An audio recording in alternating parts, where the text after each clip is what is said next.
Hello and welcome back to the Her Game, Her Story podcast. Today I'm joined with a very special and very highly requested guest. If you want to introduce yourself. My name's Keira Davies. I'm Head of Netball at Cardiff Met. Perfect. So talk about your netball journey before Met, so how you started playing, what intrigued you to netball, all of that stuff. So I was probably a little bit different to maybe most netballers. So I was a footballer. Thought I was going to play football for my whole life. Played on my brother's team, so it was actually a girl playing in a boys' team rather than playing in a girls' team, due to our area only having really boys' teams and no netball. So I played football, cricket, did a little bit of athletics. I think I've done every sport in the book before I found netball. Horse riding, cheerleading, can't touch my toes, so every time I say cheerleading, everyone's like, wow. So I found netball after, essentially, when we got older in football, it wasn't really the norm for a girl to play on a boys' team. Didn't really then feel that welcome to be on a boys' team either. So kind of stopped a little bit with team sports. That's when I kind of went into horse riding, gymnastics, that kind of thing. My very best friend played netball, and I think she kind of noticed that I was missing team sports a little bit. So went after school. Luckily, my school was connected to a leisure centre, and Neath Netball Club is actually where I first started. I went along for a session just to see if I would like it. I've been this height since I was like 15, so I was the coach's dream, I think, and was thrown in at goal shooter. When my eyesight was still great and I didn't have to wear contact lenses and that kind of thing.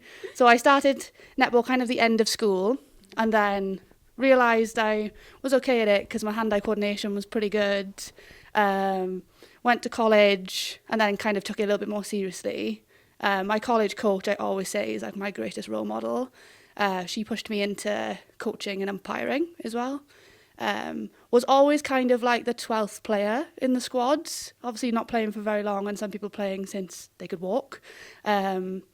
And then just worked hard, loved the team environment, loved being around the girls, was happy to go to tournaments and sit on the bench for the whole time, just so I could go.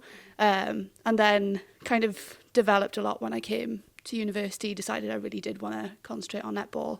And had 4 years here playing, and then came into this role.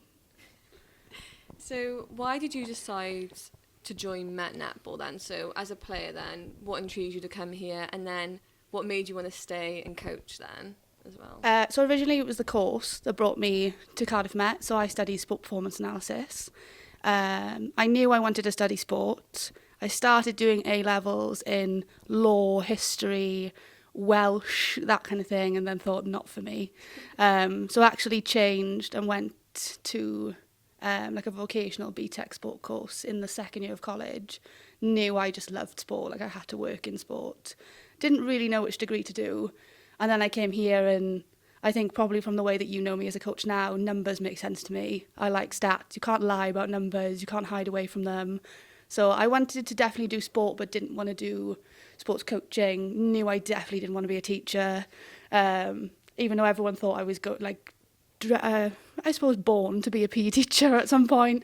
But knew I wanted to do something in the high performance space, so chose performance analysis. When I came here for the applicant day, I fell in love with the campus, especially with all the netball facilities. So I met Susie Drain on an applicant day, speaking about netball, and then knew that, oh wow, I can do both. So I actually didn't know that much about the netball programme until I came here, and then didn't really look anywhere else after it. Perfect. So why did you want to stay and be a coach then afterwards? So my coaching started in my third year, so it actually overlapped with my time as a student. So I actually didn't play bucks in my third year. I had a really good first year, had such a lovely team, and second year just felt a little bit disjointed for me. I think academics got quite heavy, and I knew I wanted to go into coaching a little bit more. So in my third year, I still played in the league team, but didn't play bucks, and actually started coaching the fives. I think we won everything that year, so I think it was probably a good start for me. Airline will always say whatever team that she coached the year before, I would have, and then she had the hard year, and then I had the easy year, but I beg to differ. So we won the cup and we won the league that year, and I knew I loved it then. Like, I think you have a taste for it, and then you never want to not do it. So I was a player coach in my 4th year, player coach the threes, which is really hard, but it was really enjoyable. I worked in the SU in my 4th year, so by being a sabbatical officer, you can still play bucks, which was definitely one of the big sells for me as well, especially because I chose not to play the year before. Felt like I was kind of owed a year too. So player coached the threes the year after and just loved it. And then when we went into COVID, I think our head of netball left just before. Susie, who was our first team coach, had just left as well. I was thinking, who is going to look after all of these people? And then I think I went into the SU CEO's office and put my hand up and said, I'll look after them and we'll just see where we go. And that's kind of where it led. Yeah, that's where I am. So talk a bit more about your journey in Met as a player and a coach then. So your favourite year, any challenges you had? Because I think it's interesting to get both perspective as a player and a coach. So as a player, I loved my first year. I was initially, I think, disappointed in what team I was in, but actually looking back on it, it was like my favourite year ever. I think everything happens for a reason. Meg Morris was my coach. Was she? Yeah, and then Yaz Hodge was the fours coach, so they coached together, and I absolutely loved it. Meg would call me the Duracell bunny, which I'm definitely not anymore. But we had just such a nice team. There was 4 of us as freshers in the thirds, and we were just like the best of friends. Like every time you see one of us, you saw the other 3. We sat next to each other in trials and then just ended up all being in the same team. Lauren Barber was in my first year team. Christy Jones was in my training group. Like, so there's lots of people which I kind of look up to as in older players that helped us through that year. We had a really successful year as the threes. I got pulled up a couple of times to play for the twos. I remember in trials I was taken to a friendly in Cardiff Uni with the ones and twos, and I got real scared, especially because I hadn't been playing for that long. I was like, oh, I don't know if I belong here. But yeah, the threes were definitely like the place for me that year. And then in my second year, our coaching staff changed. Meg had left, and I think we were all really sad about that. It probably was a very different year of like the mixture of players, and I did still really enjoy it. We had really nice people. I had a really bad injury at the end of my first year, so I dislocated my elbow.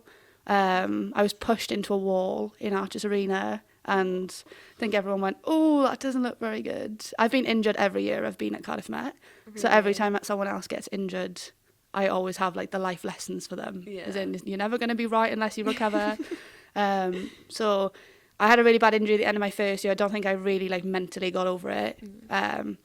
So second year at the start was a bit of a slog, I think, because I was trying to like get past the point that I just didn't want to be pushed around. And then I had kind of changed position. So I came in as a centre wing defence, and then got put into like wing defence, goal defence. And I don't think I really enjoyed that as much either, because I just love to run. Now I actually do play wing defence, goal defence, so I think I got over it eventually. But yeah, as a player then I decided for the next year, I'm just going to play in the league team. We've been really successful in that team. And then I coached the fives. And then I think that was my biggest challenge, by feeling like I was missing out on something then. So in my fourth year, I was like, right, I'm going to play. Bugger it, I'm going to play. Played in the threes. Had such nice like teammates. They were really understanding of the fact that sometimes I've got to take someone off to put myself on, or vice versa. Had some real characters in that team. I did really enjoy that team as well. And then we went into COVID like very shortly after. So that was kind of my last thing as a player. My challenges as a coach, so like blending 12 personalities into one functional group, I think every coach will say is an initial challenge. And like we've had such different personalities over the years, so I think this is my 8th or 7th year of coaching at Met, and I can't say any team has ever been the same. From the fifths, I player coached the threes, coached the twos for 2 seasons, 3 seasons. in between of COVID, and then this is my second year with the first team. I would say my favourite year was probably your first year. That was my favourite year. Yeah. I know. We just had such a lovely team. It was a really nice blend of people. A lot of them which are still around, or maybe not playing but still in the area kind of thing. We see them in Cardiff League and things. I always remember the photo of like the confetti everywhere, and then the facility staff looking at me like, why have you just popped confetti?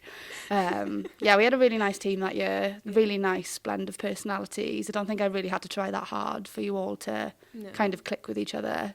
And it's obviously easier when you're winning.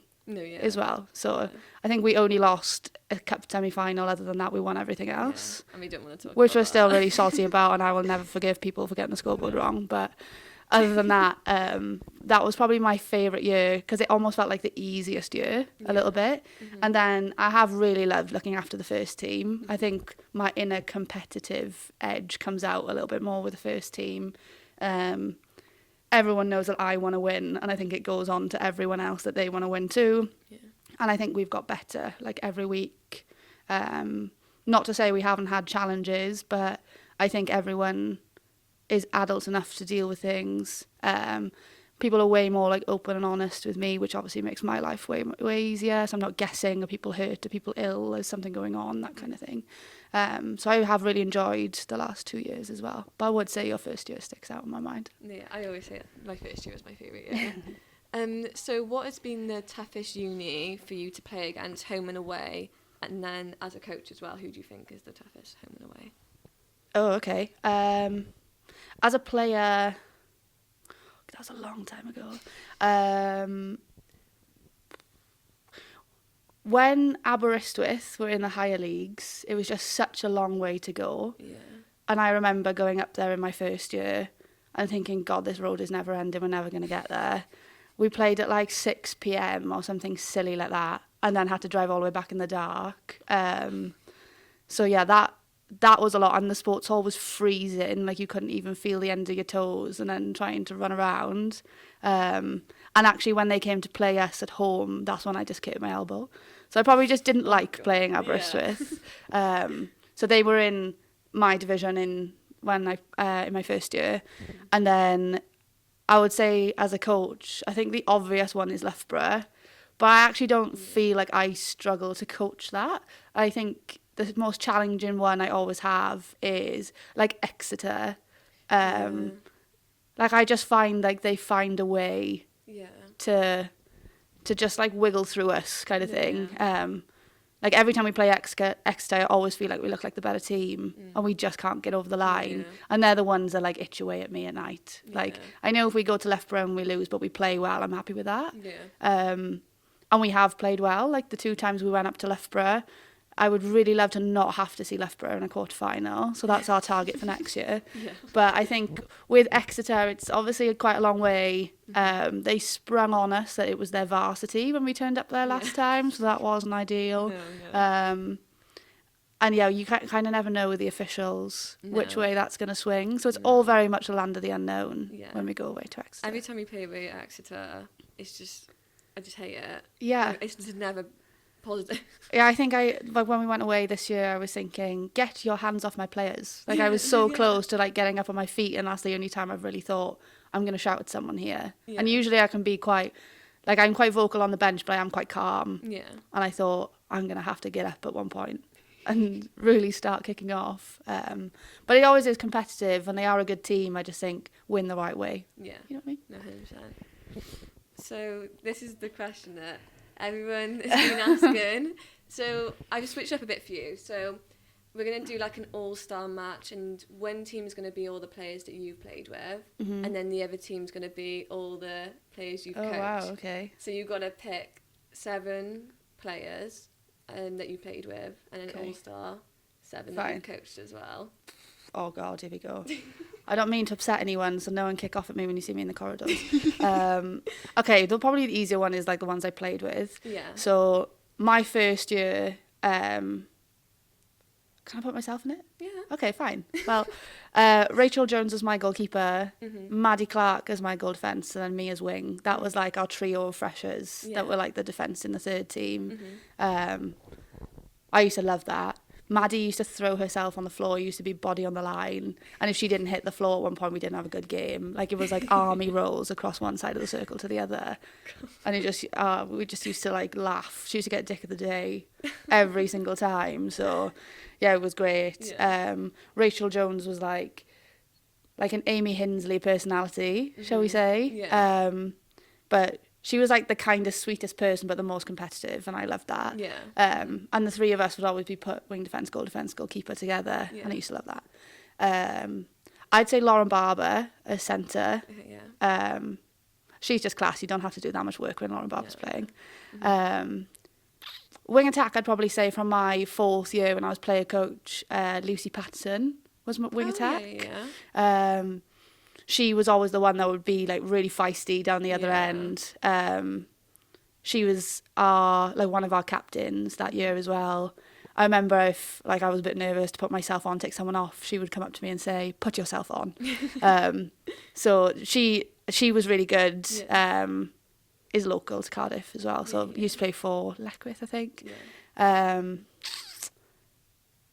Goal attack, I would say. Another one from my first year, but we played together for 2 years, Amy Priest. Mm-hmm. So she was a Bristolian. She was the one I always give the example of zebra print shorts underneath her dress. But she was class. She actually climbed up the teams every year. She was great. Yeah. She was the one I sat next to in trials and just became a little bit inseparable for the time we were in uni. And then goal shooter. I would say Amber. She was from my first year as well. She was a 3rd year. She was our captain. Mm-hmm. Like tall, slim, blonde. Like she was just great. Yeah. Like you could just throw the ball in. I think as wing D, I'd always get told off for giving the ball from the line, which is now what I tell players off for. Yeah. But I always knew Amber would catch it. Yeah. So a lot of them are from my first year, I would say. Yeah. But yeah, I would say that's a pretty good team. Yeah, that's a really good team. This is when I'm going to upset people, I think. So This is what everyone wants to know. Everyone wants to know that. I feel like there's so many good players in every position, so this is where it gets really tough. And you've coached a lot of teams. Yeah. See if I can if I can try and get someone from like every year. So I think Lucy Taylor-Hunt will have to be my keeper, Yeah. purely for the fact that she was just so deceiving. Yeah. Like everyone would go, "Oh, she's really small." Like I wouldn't underrate that girl. No. She was like our game winner a lot in the first team. I could rely on her, even though she looked knackered like all the time. She could just pull something out of the bag. Used to hate if I put her out to goal defence. But yeah, it was great. Yeah. Has linked up really well with players as we've gone through, Yeah. and actually was like part of our team Yeah. like a few years ago as well. Yeah. Goal defence, I think I'll have to say India. I think her character development has been better than her player development, to be honest. Like, I don't want to kill her anymore. I think her and Lucy always used to link up really nicely. Yeah. I think in her time in the second team really like made her into the player that she is now. Yeah. She is like an inner competitor as well. See, these are really hard because we've got loads of really good wing defences. Yeah.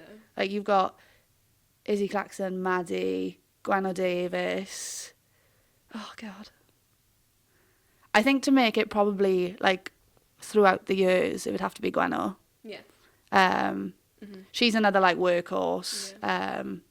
Was like the nicest person on earth. Was first team captain when she was here. Yeah. And her and Aline would always speak Welsh on the side, and I had no idea, and I'd have to ask her to translate. What are you talking about? Yeah, they used to give feedback to each other in Welsh, and I'd be like, "Stop segregating me." But yeah, she was fab. I put you in the middle. Thank I you. think. I think you and Gwen would work well together. Yeah. Every time you and India are on together, I always know that you're going to look for each other to pass to as well. I think Kath Titley would probably be my wing attack. That's a really good mid-court, actually. That's a really good mid-court. Kat is like the nicest human on earth. Like every time I now see her in Cardiff League, like she graduated like 2 or 3 years ago, she still comes and hugs me. Yeah. But yeah, she developed loads when she was here too. Yeah. She is rapid. So to have a wing attack who's that quick, I think would be great. Yeah. It's like a mixture of different Yeah. like speeds and stuff in the free as well. But still very competitive, I would say. Yeah. Goal attack's hard. We've had so many good goal attacks. Mm-hmm. I would say Amy Hinsley. Yeah. I think she's been one of my favourite people who's come through this club. Yeah. Probably one of the silliest people, but Yeah. when we had that really good year in the twos, Mm-hmm. I could always like rely on her Yeah. to, like, she wasn't like the stereotypical like goal attacker who wants to be everywhere. She's like, I will only do my job and you've got to bring me the ball, and I Yeah. respected that. Mm-hmm. And that one arm shot like in front of her face, I would always get really nervous about, but it would always go in, so Yeah. it was fine. Mm-hmm. I liked it if someone pushed her around, she'd get really feisty with them. Yeah. She'd come off like, what is this player doing? But yeah, she was really good. Yeah. Yeah, there was loads of good shooters. Yeah. I'd say Macy Lane. Yeah. I think Amy and Macy would be really good together. Yeah. Macy does a lot of work and Amy won't do anything more than she needs to. No, yeah. So I think that's quite respective of like No, the yeah. whole group that I've coached over the years. Mhm. You can always rely on Macy to put it in the net. Yeah. I You really, knew it was going to go in. yeah. Every time she goes on defence and she like purposely will obstruct someone, I'm like, oh, Macy. But yeah, I almost feel like I need a subs bench for them. But like Ellie Thwaites is great. Yeah. Izzy Thomas, like that kind of vibe. Yeah. There's so many good players. There's so many good players. It is hard to pick. Yeah, they would definitely beat the team that I play in, so that's fine. But yeah, that's a good player team, I think. It's like a mixture of different like styles of playing there as well. Yeah, Which is good. if you could have all been in the same year group, that would have been great. Yeah. So who's been your hardest Met player to play against then? And then who's been your hardest player to play against in general as well?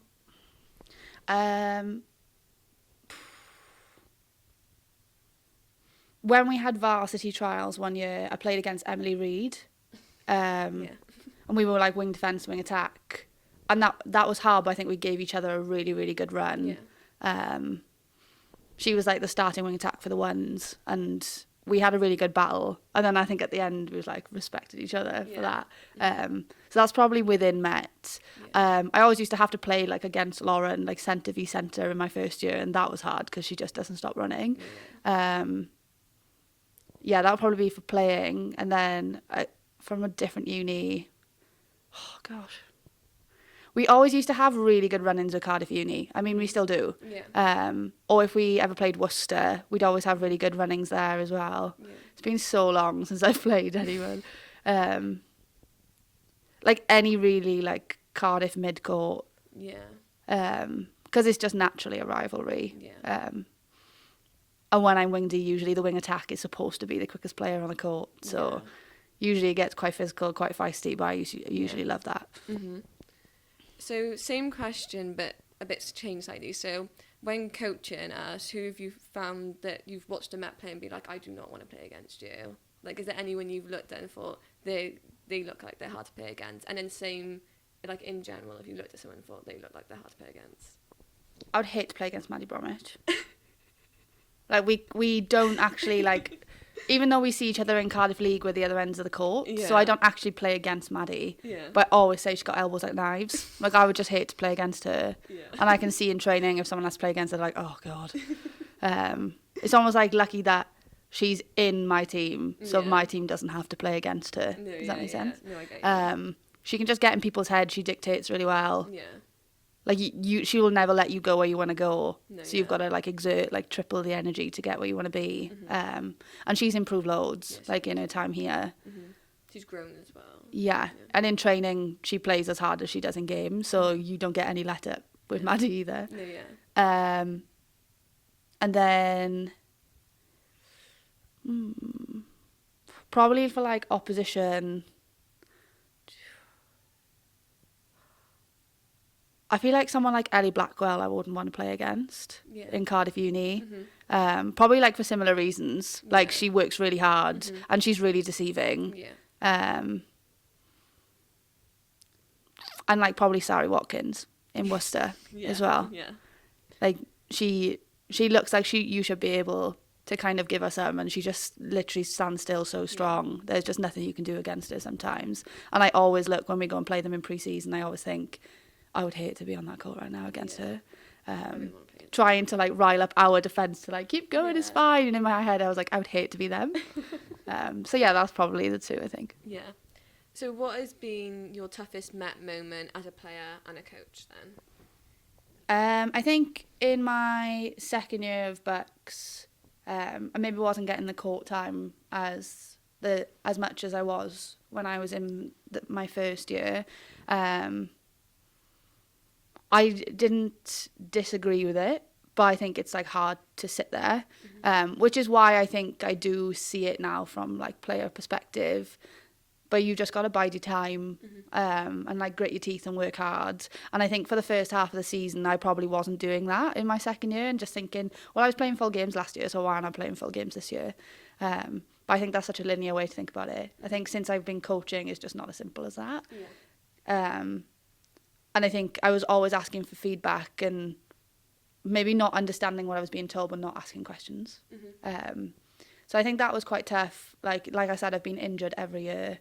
I broke my foot. I've dislocated my elbow. I've done my ligaments in my ankles. I've got a mini tear in my hamstring. So I've just been injury prone.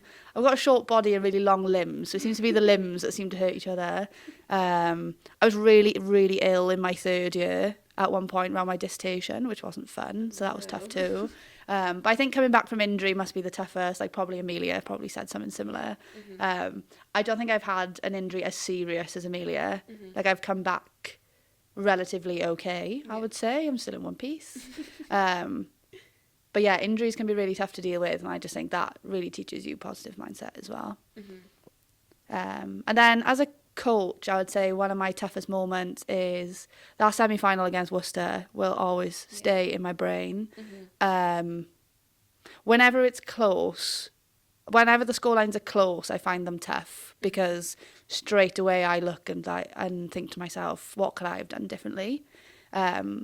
And sometimes the answer is nothing. Like, I can't get on the court and help people do it for you.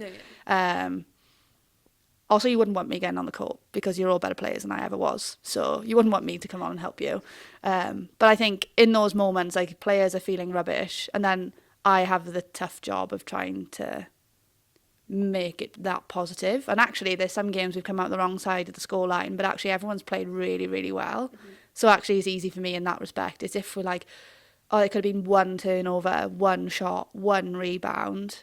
It's so much harder, I think, to accept than it was 5 turnovers, like 10 rebounds, that kind of thing. So I think there may be my tough moments, but I think I'm way better at them now. I think everyone knows that if they play well, I'll be happy regardless of scoreline. However, it is always nice to win. No, yeah, 100%.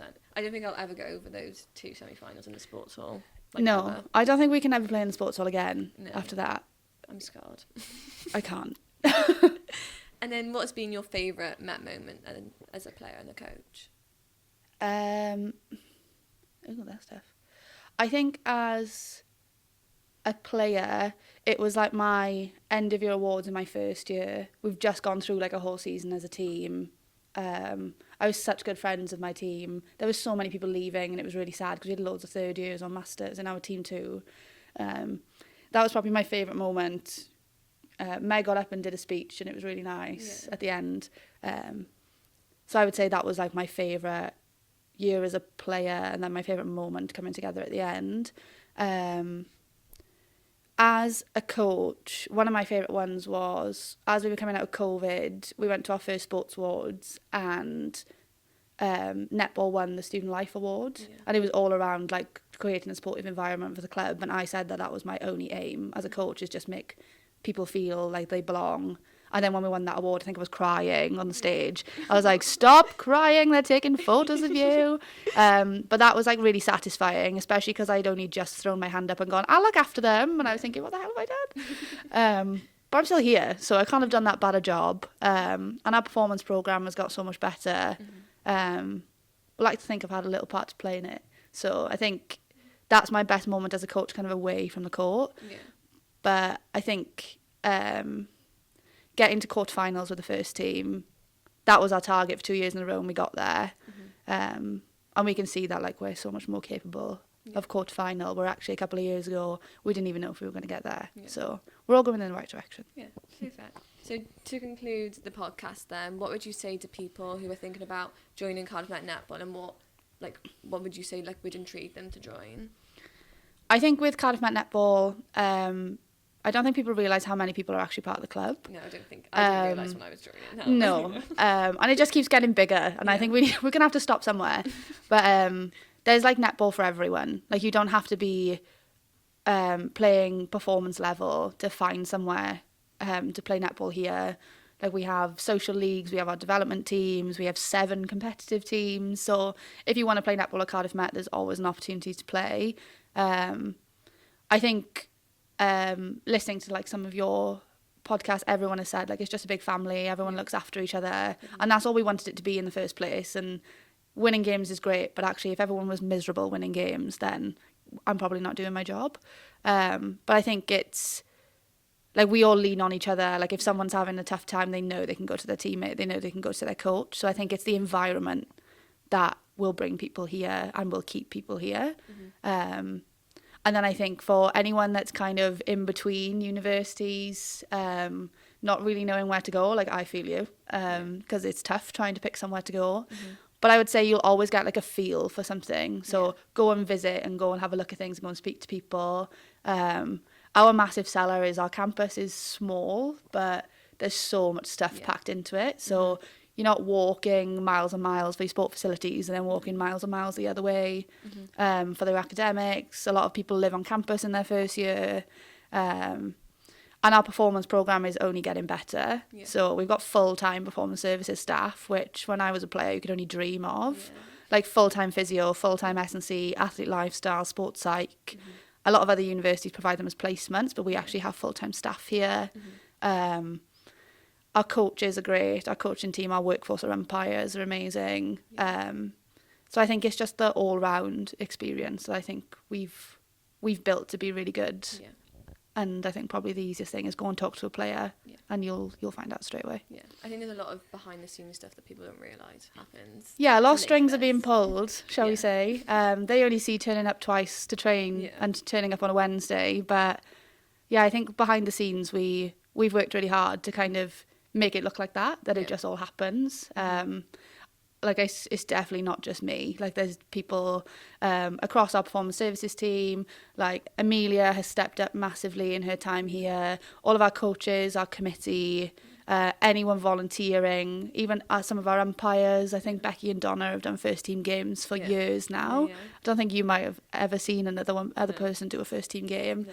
And yeah, it just like keeps the blood pumping, shall we say. But yeah, I do love it, as you can probably tell. And I hope other people love it as well. Perfect. So thank you for joining me, and make sure to tune in next week for the next episode.